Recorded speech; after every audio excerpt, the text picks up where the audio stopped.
At idle, it's reading only about 12 pounds.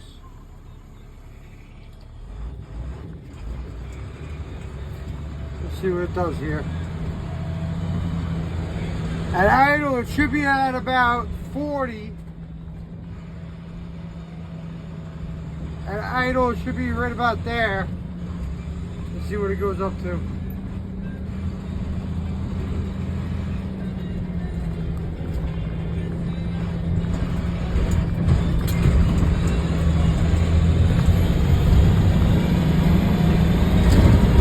Alright, now I'm going to brake.